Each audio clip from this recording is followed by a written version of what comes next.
be it Formula One or the production of the McLaren 12C, unless we can realistically expect to be the best in the world.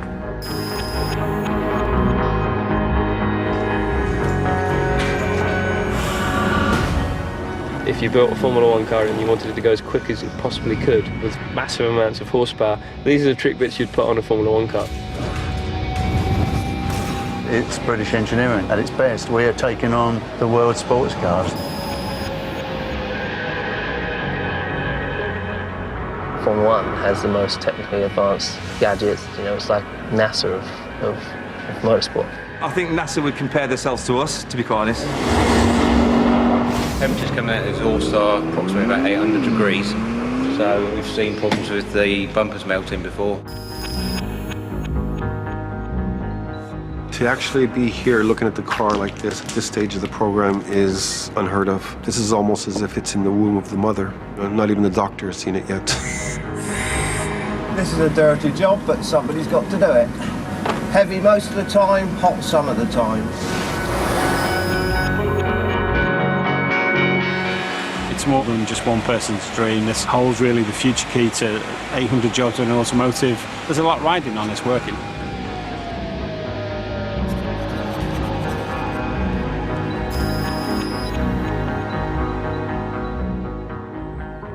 Hidden amongst the Surrey countryside lies a building like no other. The glass and steel structure is the brainchild of both the architect and one of Britain's best automotive engineers, McLaren boss Ron Dennis. Lots of people visit this facility and sort of cross-reference to a sort of Bond film or something. I haven't quite had a stuffed white cat presented to me to stroke at my desk, but I mean, those comparisons have been drawn. Is that such a bad thing, though? You know, I mean, what's being portrayed is someone who's clearly looking to have an incredible environment in which to take on the world. And is an environment where every detail is thoroughly thought through. Ron is obsessed with perfection. So here there's a broken tile. Most people will be annoyed and just, as I am, thinking, oh, it's a broken tile. But the reality is that when it's changed, it will be in perfection because effectively the colour won't match. It's impossible. Tiles come in batches, therefore you can see here this one's been changed. Doesn't that bug you? It bugs me. Big time. It's 7:30 a.m. and one of McLaren's newest recruits is on her way to work. My name's Rachel. I'm 19 and I'm currently a trainee at McLaren. So after I've done that, then I'll become a full-time production member. There's the big McLaren sign there, which is lit up red when either Jenson or Lewis wins at a Grand Prix. Rachel Melvin is an apprentice production engineer. It really does look like a Batcave entrance with the spiral staircase going down. You can't really see anything until you get back up inside the building.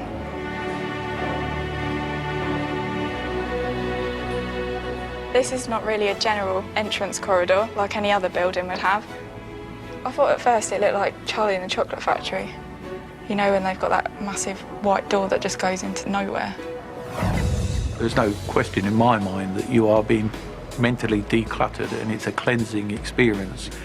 You are stimulated by the whiteness. I think there's a slightly sterile feel, but it's a small price to pay for someone coming into the building and then having the impact of all the colour that comes as a result of the products that we make. Comfy trainers off, big clumpy work boots on. Not really a girly type shoe, but have to put up with it.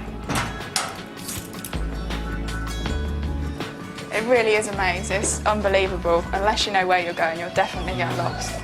If you look at these two sides, you can see that side is exactly the same as that side. It's very easy to look at things in this building and suddenly question what anal mind is behind it and what is the thinking behind it. Of course, it's very apparent that it's very clean. It's less apparent that it is odourless. It is also a constant temperature. We hold the whole building within 1 degree of 22 degrees. There's no clutter in this building. Cluttered building, cluttered mind. It's the attention to detail that I'm really quite well known for. And in his search for perfection, Ron hopes the building's message can translate into McLaren's newest venture. I've worked in a few garages before, which is a lot more of a mucky environment, which I didn't really like too much. This is a much better environment to work in. You don't smell of grease. You go home cleaner than you were before you came into work. The company is branching out of Formula One, and for the first time ever, they aim to create and produce a range of road cars. I'm the privileged one that's orchestrating it, but I'm certainly not the only one. I am merely a chapter in the book. The first is the MP412C, which is being built in a special production line right next door to the company's Formula One cars. This is the production hall, where the whole car's built from start to finish. This car doesn't really look like a car at the moment. As you can see, great big hole there, where the engine will go when it's fitted. Gearbox is also attached to the engine. There is some interior, such as the dash and some of the carpet inside. You've got a lot of the wiring going on here, which obviously has to go in first. If we're moving down to this car, you've now got some brake discs and calipers on it. These are the carbon ceramic brake discs. The car's now looking more like a car. It opens this way. Move around to the front, you can also see that the bonnet's on and the front side panels are also on. This new venture is a big risk. The company has already invested nearly £800 million into what is a very competitive and established industry. It's great for engineering within the UK. To have a real brand that's exciting can really take the fight to a lot of brands around the world and supercars around the world. At £168,500 each, the new car is clearly aiming at high-end luxury customers. Customers who just might want a piece of Formula One engineering for themselves.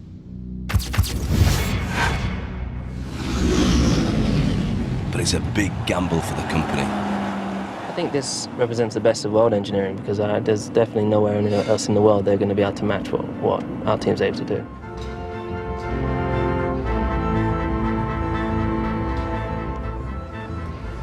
At this end of the building we have the Formula One team with all the inherent technologies that are needed to support it. Here are the cars that were racing just 2 days ago.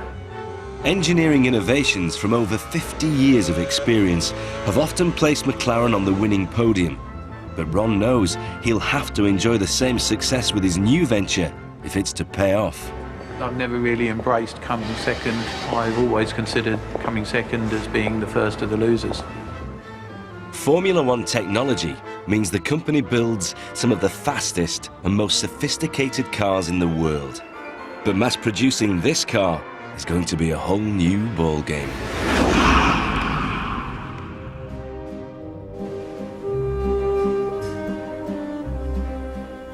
The car started life in the hands of this man and his team, Chief Designer Frank Stephenson. We're the guys that sit on the airplane. We don't watch movies, we sketch. Or, we're sitting at a table in a restaurant, we're sketching on the napkin, we're sketching our hands. Designers, I think that's just a normal thing, is just to sketch, sketch, sketch. Car designers like Frank use all sorts of inspiration. I personally keep some of my favorite animals in the studio. Sharks, there's a horse. Love that. I love shapes. So this is one of my favorite shapes. I get a lot of inspiration from looking at sculptures such as that. I'm never bored. Just walking down the street, you can find so many things, not just the shops. You can find, things on the sidewalk, the type of tiles, the paintings on the signs. There's always something to inspire you. So where'd my bike go? So my big interest since I was a kid was motorcycles. So this just keeps me inspired because I look at it and think, if I had done it, I probably would have ended up with something quite a bit different than that. I love that guy. That's what inspiration. You think we're kids because we're allowed to have these toys in front of us. Well, that's the nature of any designer. You'll find that they have a toy shop around them. The Fokker DR1, this is my favorite plane. Good morning, Mark. Hi, Frank. And Frank's inspiration doesn't stop with his toys. I mean, if you look at the animal kingdom, you'll see a lot of animals that are built for speed. None of them have fat on them. They're all shrink-wrapped. I mean, you could really relate to all the energy being coiled over the rear wheels, especially because that's the driving part of our car in the back. As an animal or a cheetah, whatever, they're driving off the rear legs most of the time. And you get the undulations of the skin and the muscles actually pushing through. That's an element that we're starting to define, starting to actually bring into the design. Animals that have gone through hundreds of thousands of years of evolution are still around, still look extremely beautiful. Nobody says, that a cheetah doesn't look beautiful. It's an optimized design of what works, and therein lies the beauty of perfected design. While computers help Frank conceptualize his designs, it's vital for him to bring his computer images to life, something he can physically touch. Good. Now I'm taking you into the design studio. It's probably the most restricted area in the McLaren Technology Center. Very rare that people come in here, even within McLaren itself. So what I'll show you is what we actually do in here. And when you come in, you'll notice there's a very sticky pad here. That collects anything that's on your feet. So we have a very, very clean area here to work in. What you're going to see is the clay model. And contrary to popular belief, it's actually done by people who build it by hand. So mostly they're like trained sculptors who are very, very efficient at creating a physical object from a sketch, and they're masters at what they do. McLaren are incredibly secretive when it comes to showing off their clay designs, because they are constantly experimenting with the finer shapes and contours for their cars. To actually be here looking at the car like this is unheard of. We don't let anybody in. I mean, for us, it's a joy to come in and see the baby sort of being developed. This is almost as if it's in the womb of the mother. The advantage of clay, it's been around for the whole history of car design, is because you can actually put it on the model, and then if you put too much on, you can take it off. If you need more, you can put it on. It's almost a labor of love. I mean, you have to actually get very close to the model and feel how the transition from a hard radius goes to a softer radius. We can't do that on a computer screen. I mean, it's almost as if you can design the car blind. You don't have to see it, you have to feel it. And by feeling it, you feel if it's right or if it's not right. The design work is obviously the first thing a customer sees. But underneath the skin, engineers have taken advantage of some of their Formula One innovations. Chief mechanic to racing legends Ayrton Senna and Alain Prost, Neil Trundle has worked with McLaren for over 4 decades. You do 10, 15, 20 years of travelling, and then you kind of think you've seen every hotel and track. The passion doesn't go, but then you want to find a job at base, see the family. This is the F1 preparation area, where we prepare the cars for demonstrations, for testing, and also we prepare our old historic cars. This is MP41, the first carbon chassis Formula One car ever made. This is an old friend of the family. The new car has its genesis in this Formula One car, the first to use a lightweight material borrowed from the aerospace industry, carbon fibre. Everyone had narrow chassis, same kind of shape as this. But because of this inherently weak area here, the aluminium chassis were twisting. When we did the carbon chassis, we realised we achieved 100% stiffer chassis than had been made before. So suddenly our car was, the leading technology. Some of the other teams said that it was a fragile material, that it would shatter, but all the accidents we've had in it prove that it was up to the job. And since then, carbon chassis have got stronger and stronger and safer. But this was the start of it. Not only was the company's carbon chassis stronger and safer, but it was a lot lighter, which meant acceleration and handling were greatly improved. And applying these design features to the new road car has obvious advantages. In the 1990s, McLaren set the land speed record for the fastest road car at the time, 240 miles per hour, in this, the XP5. The secret was the carbon fibre chassis, called a monocell. But it took 4,000 man-hours to make and cost the lion's share of the £600,000 price tag, so production numbers were limited. But through precision engineering, strength like this can now be mass-produced by the company at a much lower cost. How do you make a composite car, which is normally unaffordable, i.e. north of 500,000 euros. How can you make the same car for 2,000 euros? Well, that remains a closely guarded secret at McLaren. But all of the new road cars start life like this, a carbon fibre tub.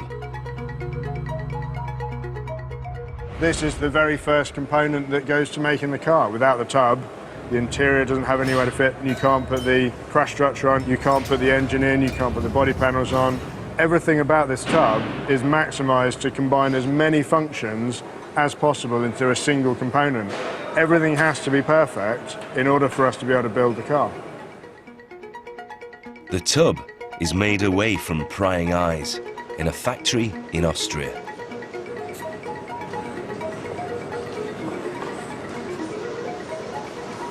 Now what I have here is a biax material, which means that on one side you have fibres running that way, and on the other side you have fibres running that way.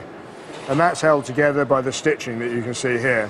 Now, by layering this up in different ways, by using the triax material and the biax material, we can orientate the strength in the direction that we want it without adding additional weight. Pieces of carbon fibre are layered until they form the correct shape. This is the part of the process that I'm really excited about. It's where we actually combine the carbon fibre preforms with the resin that will hold the whole lot together and form the carbon monocell. So we have three different areas of this system. We have the preform loading section, which is what you can see behind me. We have the transfer system, which will then take the tool from this area into the press. We then have the resin injection system, and that is where all of the clever bits are done. This machine is where a secret process injects a resin into the mould under intense pressure. Unfortunately, I can't go into too many details because it is top secret. It's the sensitive area of the tub where we really don't want everyone to understand exactly how we make what is effectively the recipe for the tub. This secret system is completely unique to McLaren and means a new tub can now be produced about every 4 hours. With this process, we've reduced the number of man-hours it takes to build the chassis from 4,000 on the F1 road car down to 4 hours on the MP412C. It makes me really proud. Once the engineers have the monocell back in the UK, the rest of the car can start to be built. The first stage of the assembly takes place at Unit 22, 2 miles from the main building. Welcome to body assembly. So this is the start of the MP412C. This is where we get the first components, the start of the production line for us. So within this unit, we're completing that monocell prior to it going to paint. The first things added to the tub are the crash structures, which help absorb energy in the event of an impact. Every car is hand-built and assembled by a team of engineers.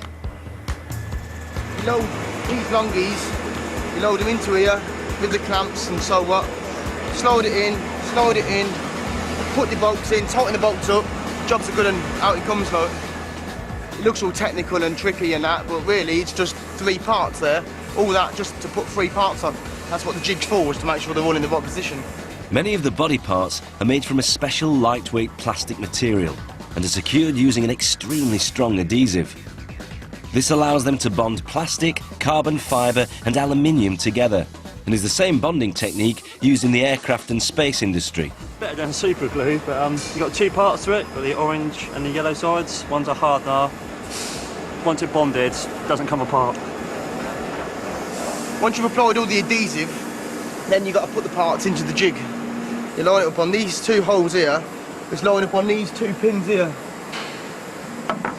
And then you put that in, pull the clamp round, and locks it into place.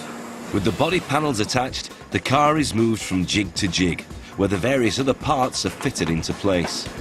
It's like a big airfix kit, really, you know, it's a similar sort of thing, obviously a little bit more complicated. I mean, there's so many clamps and heaters, you just got to make sure they're all on. With the car's outer pillars in place, the rear body upper structure is attached. Then the side panels, which attach to the lower side of the car.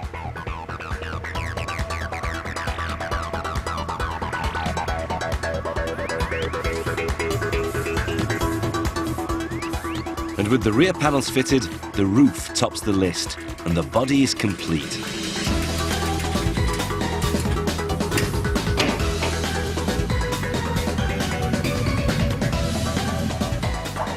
The body is then taken to a huge robot arm, which measures 356 points to make sure everything is in place to within thousandths of a millimetre. So basically the whole process time within body assembly, from getting that carbon fibre tub to a completed monocell that you see on CMM, is a total of 495 minutes. Our main aim within the facility over in MPC will be to get one car out every 45 minutes. Currently, the new car is assembled within 2 separate buildings. But to streamline the process, a new facility is being built to house everything under one roof. And if the company is to make this a viable project, they need to ramp up production from 10 to over 80 cars a week. One of the biggest challenges when you're focused on trying to build a supercar is, without question, paint quality. Painting cars is often an automated process, but here, even this is done by hand. It's going to take over 12 hours from the body first entering the paint shop until it leaves. And in this facility, attention to detail is everything. Yeah, we keep doing it till it's perfect, until every surface on this car is flat, until all the imperfections are sorted. We won't let it go through. It can be tough, but yeah, we don't stop till we get it right. You're just fighting against dust, dirt, sweat, water. That's why we wear gloves, you know, sweat, everything that can contaminate paint, no matter how small it is, will contaminate it. We all take a lot of pride in making sure it is perfect and some, you know. After a day's work, you can't wait to jump in the shower or bath, definitely. Plenty of deodorant, but the correct stuff, because some deodorants can contaminate the paintwork, so... Some hair gels do affect the paint as well, but with some people, I don't have to worry about that. No, I don't have to worry about that, no. Thank you, John.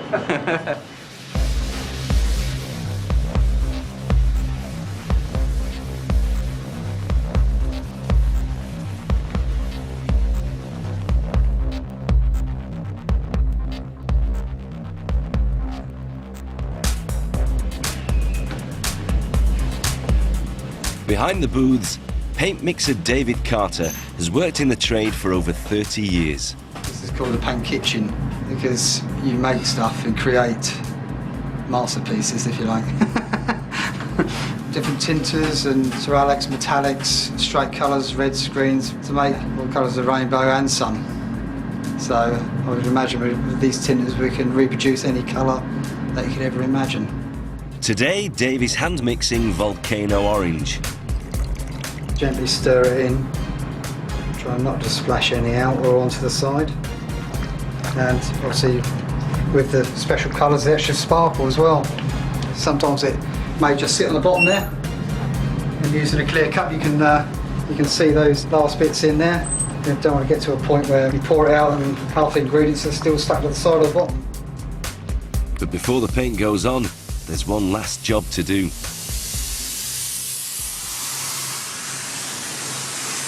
Basically, this is an anti-static gun. So we pass it over the vehicle and it takes away the static electricity, which again draws particles to the body and will end up as dirt inclusion. Finally, the paint can be applied. This is a pressure pot system where all the paint is in a pot at the front there. The pot is charged and then paint is fed through the line at a constant rate. Okay.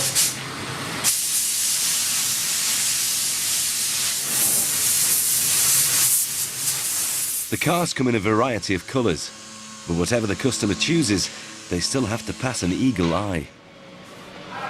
Now, my name is Claude, but my nickname within the business is either Hawkeye or the Master. If I see something, I have to pull it out. I just can't leave it. I am fussy. I have to be with these sort of jobs. You know, customers looking for perfection, and I have to deliver that. I'm looking through the centre of the door.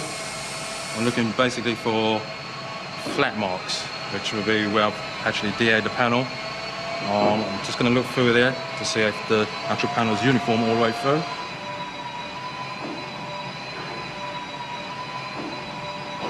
going to be one of those days where this panel is going to be spot on. Once painted, the car is ready for the rest of the assembly process. First is the electrics, which come in something called a loom. In this box is the wiring loom for the car in its entirety. With over 2 kilometres of cable and 2,000 individual circuits, it takes a team of 3 men to put it in place. The way we put the loom in is operator 1 sits in the middle and feeds the loom from the inside of the car to the rear, and then feeds it to me, operator 3, from the inside of the car to the front. I am literally the middleman. One feeds and one tugs. Your knees and your back, they tend to hurt after about 10-15 minutes, but it's not too much, you get used to it. I run it across the back and then make sure it's not twisted, and then once I've made sure it's not twisted, there's a fir tree up here which I plug in, and then I drop it through this gap here, work out which wires go where. It's not too bad once you've done it a few times. You get the hang of it, you get to know which plugs go which side the wiring loom's got to go in. It's the nervous system, the veins. Without a loom, nothing's going to work. You have to be careful of the plugs, because they can break easily if you're a bit ham-fisted with it. But other than that, it's all right. We just work all right as a team. Everyone sort of mucks in and you just get the job done. Help everybody. Really. Help each other out where needed. It's all compact. It's like moving a stick and without breaking it. It's just a bit hard to move, get into place, try and get the plugs coming out in the right directions. And basically just getting it sitting nice so you can put the rest of the interior on top of it without wires bulging out everywhere. It can be tricky. The team fit out a loom in just 2 hours, but to hit the targets for the future, they'll be trying to do this job in 45 minutes, which means more workers and more space. Since March 2010, this purpose-built production line has emerged on the landscape right next to the main building for exactly that reason. Operations Director Alan Foster is in charge of the build. It's really only when you stand up on the hill that you actually see the true scale of the production centre. All you can see is probably the top 1/3. I mean, there's a basement underneath here. For McLaren to succeed with their ambitious business plan and recoup their costs, the new facility has to increase production to at least 2,000 cars a year. So what you've got here is general assembly. It's just a larger version of what we saw previously in the technology centre. It's a row of 18 cars on the right-hand side, 14 cars on the left-hand side that come back towards us before they move off into completion. When you open this door, you'll walk onto the production floor of McLaren Automotive. This is the new production centre for the 12C. So we've got body construction, which is just to the right of me. Just behind the wall is the new paint shop. And then, as I say, we've got general assembly and then final vehicle and line certification for the cars before they go out to the customers. You can create a facility to do today's job, but in 5 years' time, that facility possibly won't be able to do what you want to do. So then you're into large structural changes, equipment changes, very expensive. So what we try to do is maintain openness, and there's only really 3 hard points in the complete facility: the rolling road, the monsoon and the paint shop. Everything else is completely interchangeable at almost within a week's notice. The carbon fibre monocell tub is not the only F1 innovation to cascade into the new car. They've also included a technology that was actually banned from Formula One. We've introduced some very innovative ideas over the years. Brake steer was our secret weapon. Brake steer was a 4th pedal inside the cockpit. So conventionally, you have 3 pedals: the throttle, the brake and the clutch. We introduced a 4th pedal on the left, and in the corner, the driver could squeeze that pedal and it biased the drive to the outside wheel and enhanced the turning of the car. Well, we kept it a secret for, I think, about 6 races, and then a journalist put his camera down inside the car and he got a picture of that 4th pedal and the secret was out. But it's a great method of improving the cornering. Neil's car had an extra pedal, but the 12C does this all via computer. At this speed, the car would normally follow this line, but using brake steer allows it to follow this line. holding the apex of the corner and killing any understeer. By taking into account the speed and steering angle, the computer works out the correct trajectory. Located in the front luggage compartment, it sends a signal to the inside rear brake when cornering, allowing the car to effectively pivot around the desired path. So all you feel is like someone's grabbed hold of a pole on the inside of the corner and you're swinging around it, so it just buys you massive cornering performance without having to compromise high-speed stability, and so we've got the best of both worlds. But it's not just the brake steer that helps with handling. The braking system on the 12C means it can come to a complete stop from 124 miles an hour in just 5 seconds. Making sure the car will stop quickly and safely is a big responsibility, and today it falls to trainee Rachel, who's about to fit the brakes. I've taken the brakes apart before, I've taken the calipers off and a couple of the discs, but I haven't done it to process. 1 EPP. Cool. As an apprentice, Rachel is under the watchful eye of a more experienced assembly engineer. The torque values are all set for each bolt and for whatever material it's going into. It just ensures that it's not going to come undone and it's at the highest tightness sort of thing that the car can go for. And now it's going to be checked by the quality engineers. Charlie. Is that a quality man? He is a quality man. I have to make sure that their bolts are done up to a minimum, within minimum tolerance. Because it's an EPB, it's a safety critical part. The parking brake has to be doubly checked just to ensure that it is at the right torque. 354, all good. Cool. Yeah, that's probably about the size of the wheel of my car, let alone just the disc.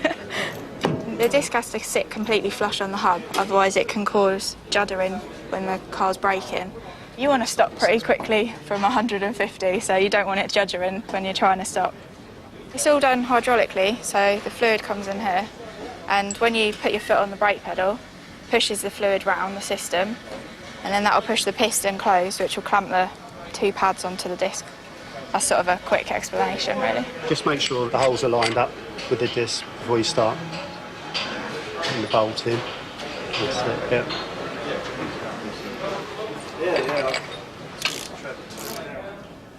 I found that having small hands is quite an advantage, as a lot of the guys are ended up coming around here and going, oh, can you just get that for me, or can you just plug that in, or can't reach it.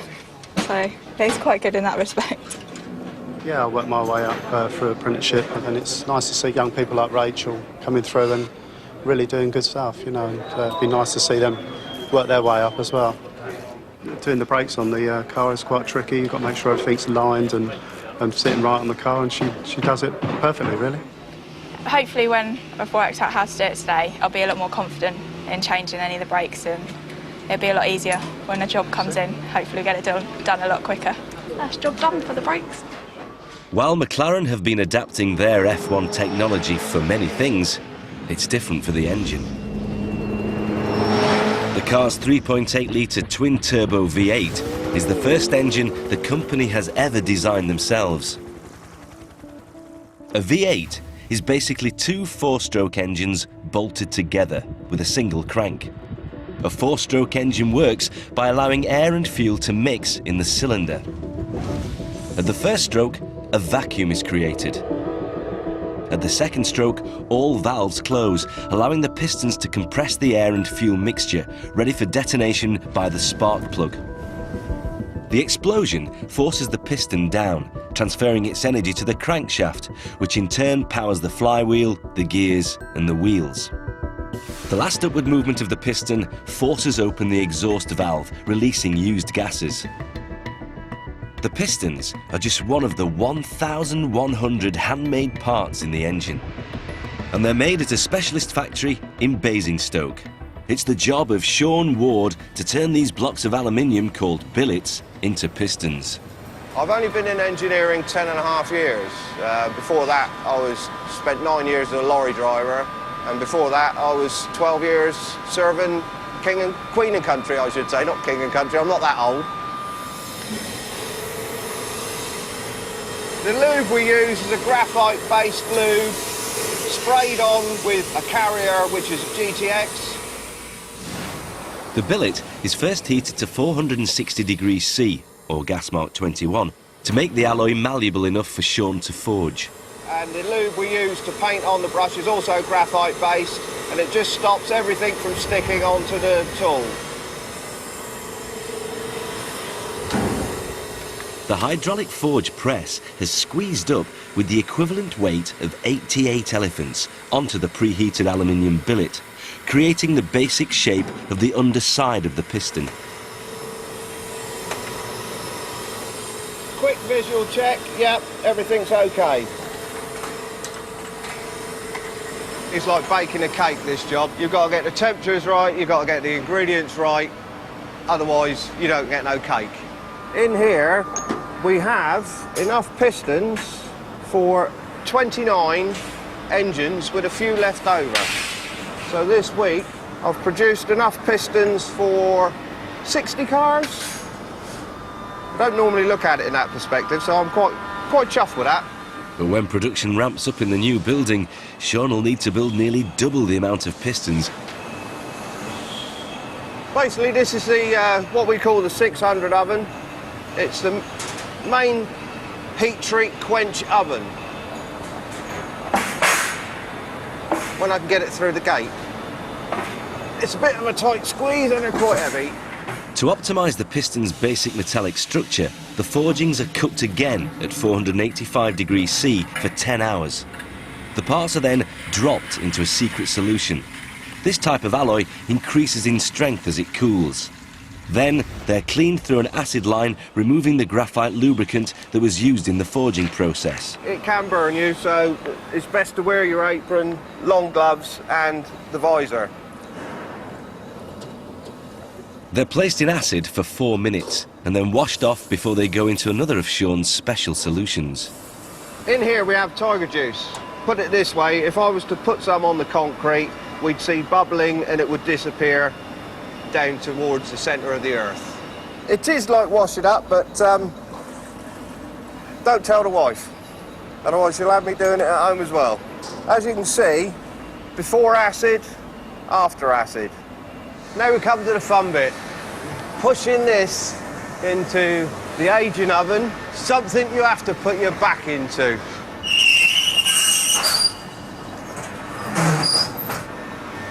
Close the door. Check the temperature. 185, job done. At full speed, each piston travels up and down 140 times a second. So precision engineering is essential. The piston goes through a process of further aging, milling and machining before being put together.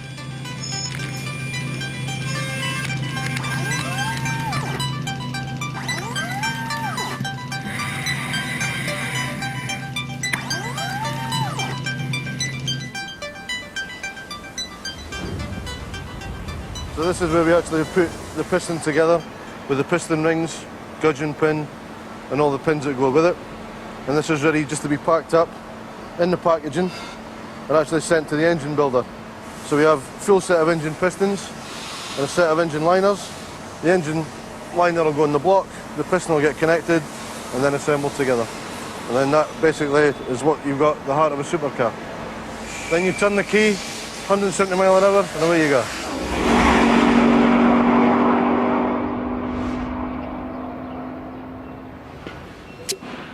Just up the road at a specialist engine manufacturer, the rest of the parts are assembled, with the pistons taking their place in the engine head.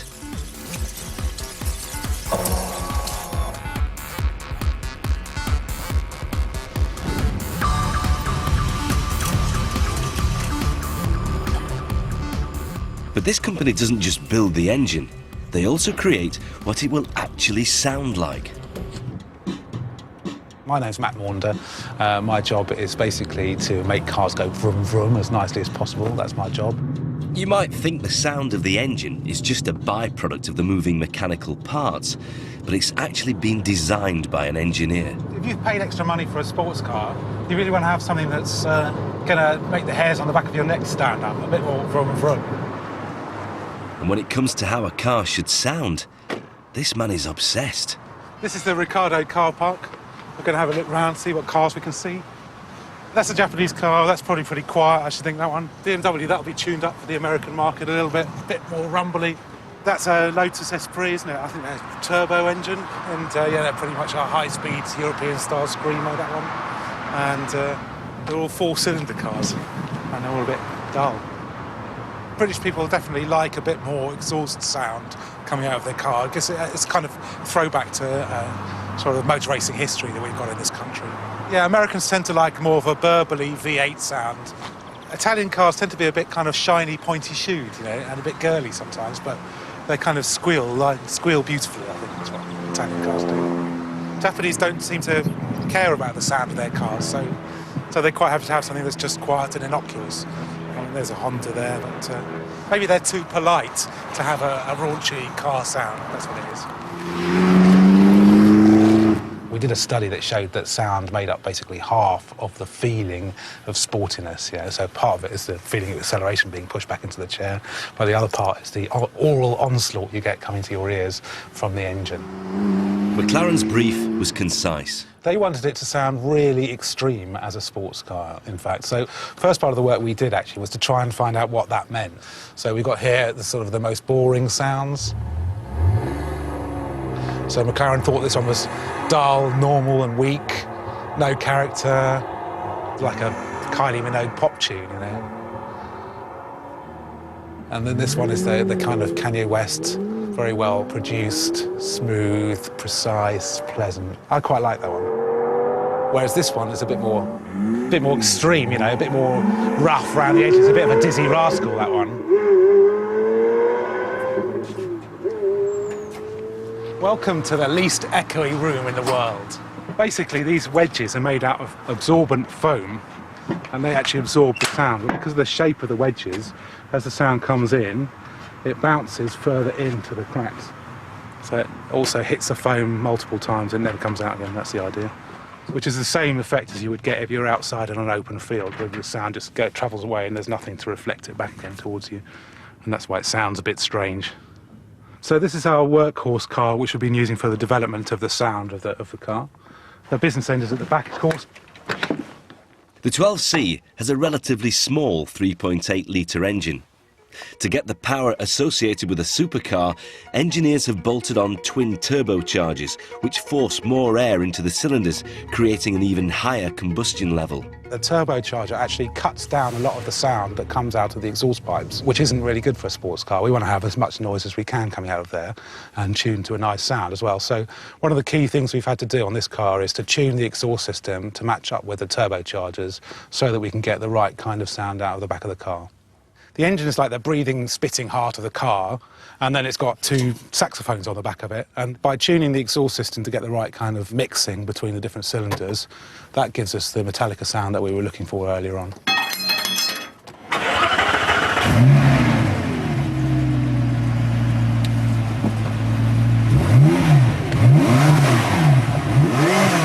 So that kind of got a bit of oomph to it, hasn't it, that? I really like that.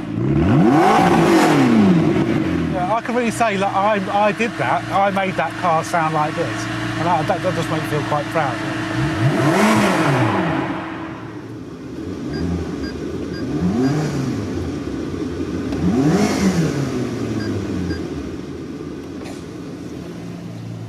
How do you feel the sound is?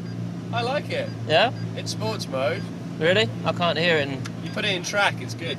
Oh, he's going. See ya. Give it some so I can hear what it sounds like from here. Right, just here.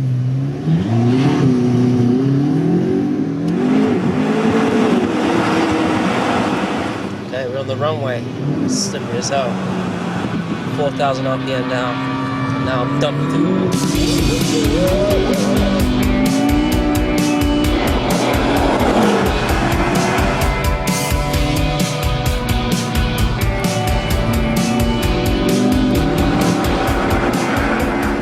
Professional racing drivers might have pushed the new car to its limit, but most customers won't be driving it on a racetrack.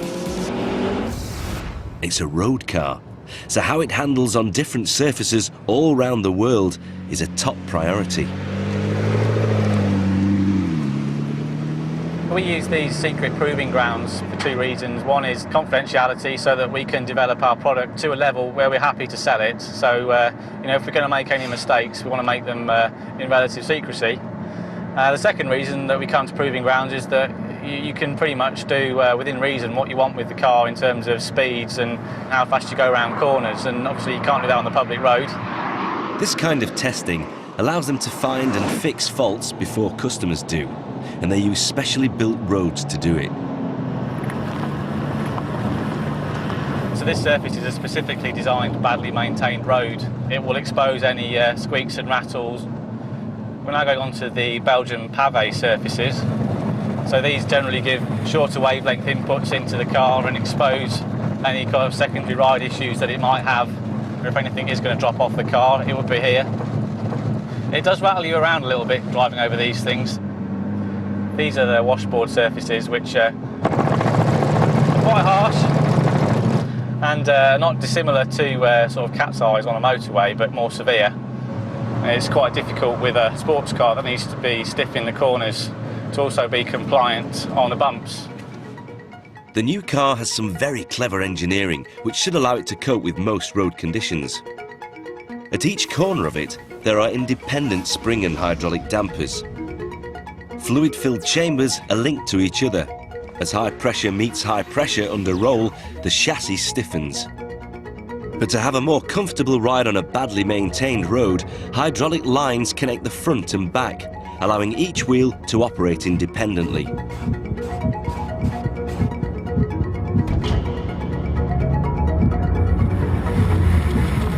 The car has got a number of discrete suspension settings which allow it to become moderately firm on rough surfaces, but at the flick of a switch you can turn it into something that's also very responsive on racetrack kind of environments. So Jack and Hyde, I think, is probably the best description you can give. The team work with a fleet of over 50 prototypes, and one of the oldest is maintained by engineers like Richard Yeo. It's a workhorse basically, so it's just kept running, patched up, and does its job.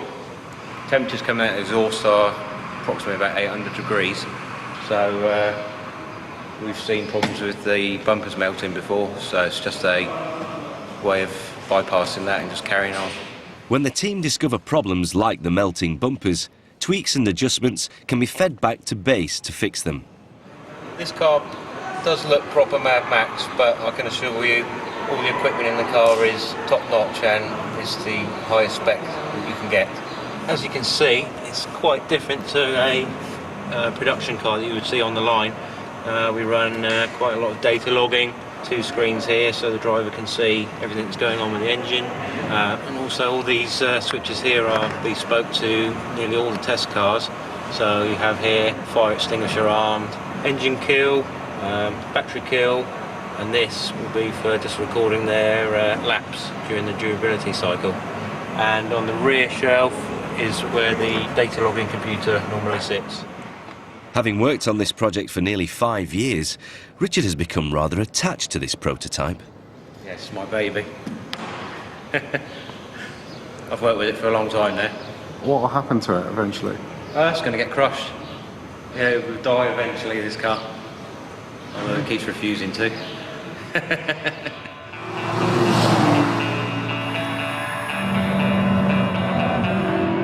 first time I went on this curve, yeah, I thought I was going to crash. To expose any weakness from high mileage wear and tear, the team put the car through the kind of stresses it would accumulate over several years. We're just doing a couple of maintenance checks before we hand it over to the nighttime driver. Yeah, we do sometimes work 24 hours if the job needs to be done. We can't be holding up production, so sometimes it's imperative that we keep going. Hopefully I'll get home before my girlfriend goes to sleep.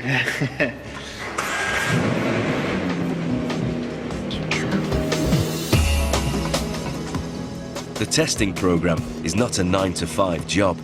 Continuously on the road, 24 hours a day, 7 days a week, the car can accumulate more than 50,000 kilometres a month. Tonight, it's the job of Rob to do the first 3-hour night shift.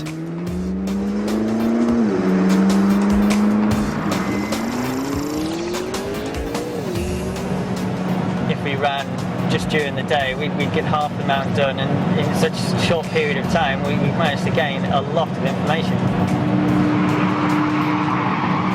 I suppose a lot of us are just a bit frustrated Formula One drivers. Didn't get that opportunity, so we'll keep on pushing and pretending. Tests like this are the only way McLaren can know how the car will last during its lifetime.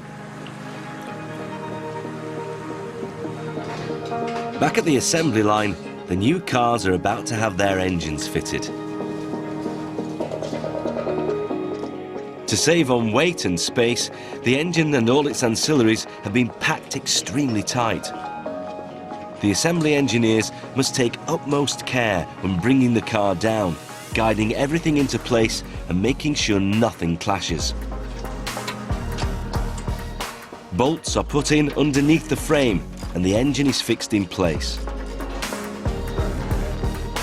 On other stations, the interiors, final body panels and wheels are also fitted. Currently, around 10 cars are rolling off the production line every week. But Operations Director Alan Foster will need to quadruple this output to meet the initial demands for delivery, and is looking forward to moving into the new McLaren Production Centre, or MPC for short. It's getting very busy. We're only about 2 weeks away from the planned move now to MPC, and frankly, we need to get into the new building very, very quickly now. My goodness, everywhere you see there are car parts. I think you could call that a pretty congested end of paint facility. Obviously, we're limited for space here. We've only got 5 spray booths, so therefore we can't get as much output as we'd like. So the new facility should be speed things up a great deal. As you can see, it's like a car park at the moment. McLaren need to start selling these cars as soon as possible in order to recoup their multi-million-pound investment. Bottom line is we need to move cars, so I want the transition from this pre-production facility into the production facility as smooth as possible.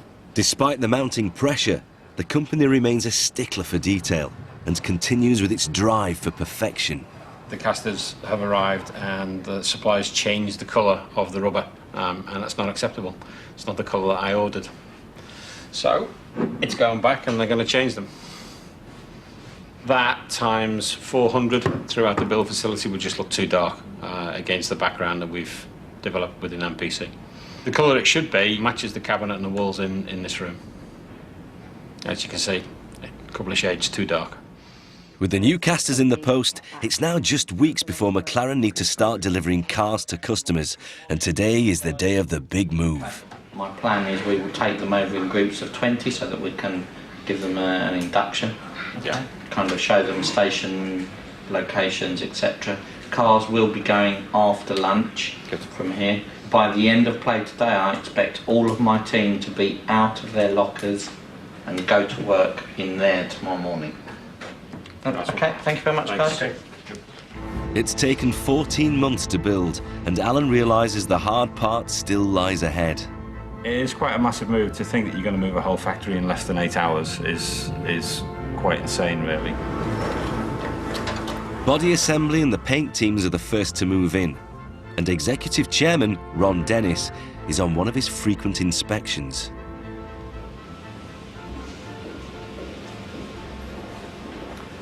What we have here is our assembly hall for the 12-seat, rapidly nearing completion. The side of the factory is dedicated to the assembly of the monocell and crash structures, and then into the paint facilities. In the old building, 5 booths painting body parts meant around 3 cars a day could be finished. But in the new facility, this can be increased tenfold. The whole objective of having the level of detail that we strive for is to get the perfection in the finished product. It's sort of like a second home to me. You know, I have a sense of order, an attention to detail, a desire to do things really well. And time will tell whether the approach that we've taken to producing this very unique car has worked or not. If all goes according to plan, then this new facility will enable the company to add 300 new jobs to its workforce and produce 80 cars a week to help them meet the orders they already have, and the targets for future sales.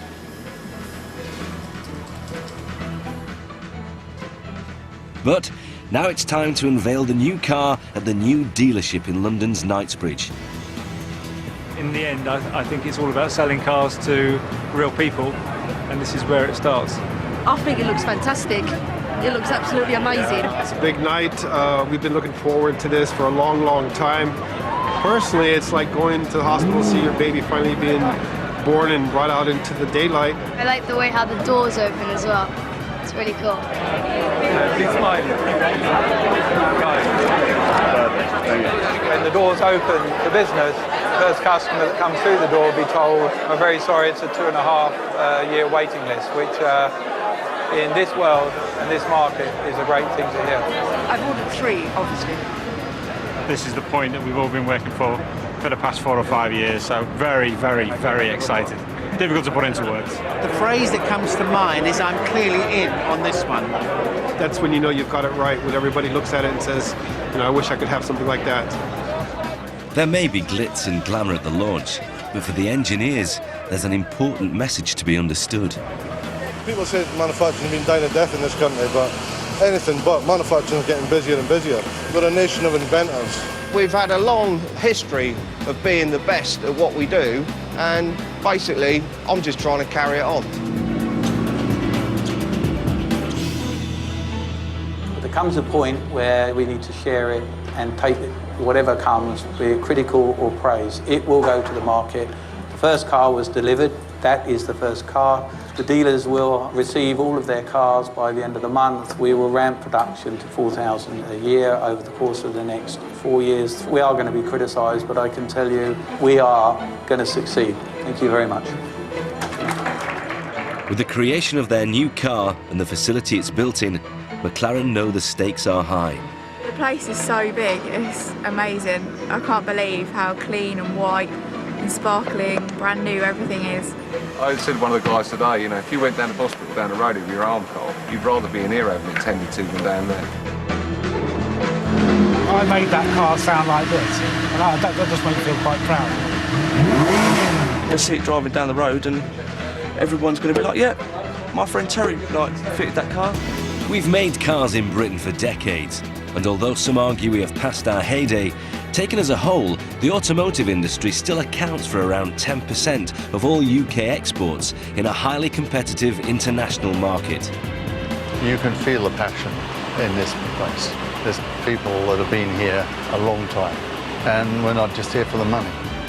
McLaren's new car may be the latest, but it certainly won't be the last.